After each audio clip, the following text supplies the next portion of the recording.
Today I will be showing you a step-by-step tutorial on how this entire process took me 9+ hours to finish, including a balayage and a Brazilian blowout.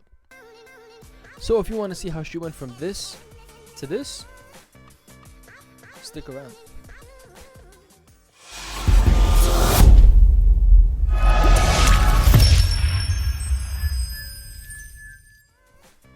Alright guys, as you can see, this client's hair is all one tone, excluding the test strand I performed on her. Test strands can save you guys a ton of time and headaches. They're actually a really good indicator of whether this client is eligible for the service or not. Using a traditional T-parting, the placement I'm using on her mimics a brick lay pattern. And as I mentioned in my previous videos, when I tease the shorter hairs back, I shove my tail comb in the tease so it stays in place, but many times it's not as secure by itself, so you want to secure it with a clip. For the sides, I start right above the ears and work my way up using fine sections, and then teasing back all the shorter hairs out of the way. You want to build towards that top corner one foil at a time without leaving any hair out. Foils provide the highest form of incubation to ensure maximum lift. Now what I'm doing over here is pulling out the foils which have already processed.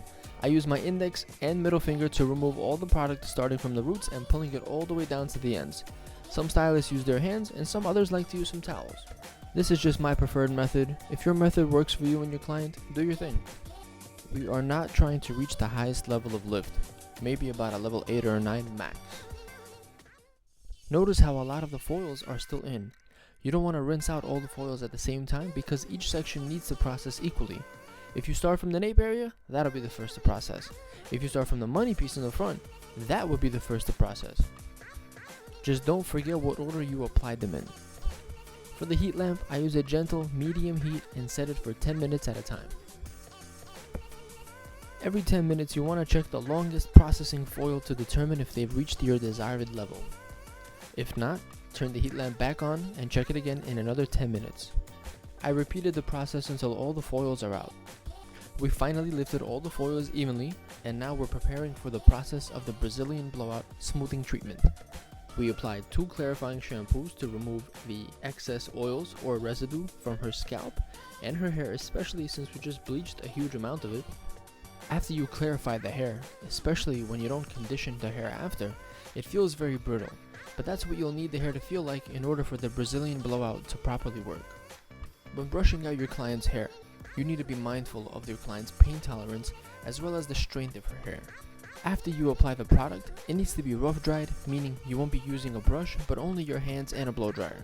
Once it's completely dry, you need to flat iron each section at 450 degrees, typically about 7 times or until the section looks super shiny, whichever is first. Once you finish flat ironing, according to the manufacturer guidelines, you have to rinse the hair thoroughly, and I'd say 30 to 60 seconds should be thorough enough.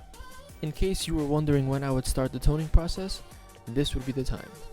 Right after she gets rinsed, she gets prepared for the toning process. If you apply the toner before you apply the keratin, the flat ironing process will literally remove the toner. So to begin, I like to divide the hair into 4 equal quadrants while isolating the face frame. It makes it much easier for me to neatly apply the toner rather than applying a huge blob of it and trying to mush it all in while hoping you didn't create any patches. I start applying the toner from the nape area, and guys, please make sure you're able to brush the hair through before applying the toner. We're using Wella Color Touch 901 so we can remove a little warmth but not too much. Now that I've applied the toner through every quadrant, including the face frame, we wait about 15 minutes to process. You always want to make sure that the hair is saturated all the way through the toner. We don't want any patches. Apply a light shampoo to remove the scent of the toner after the 15 minutes is up. Let's have one last look at the before with the visible test strand as I mentioned earlier. There you have it guys, a super blended look that won't require much maintenance. This balayage technique will ensure the hair will grow out naturally without any visible lines. Just look at that blend. The Brazilian Blowout ensures the frizziness will be tamed for up to 12 weeks. The base color was also never changed. Guys, if you like this video, please hit that thumbs up button so it can help the YouTube algorithm and have other stylists to discover this video and potentially learn a brand new technique. Also, if you would like to see more of these video tutorials, hit that subscribe button and leave a comment in the comment section below.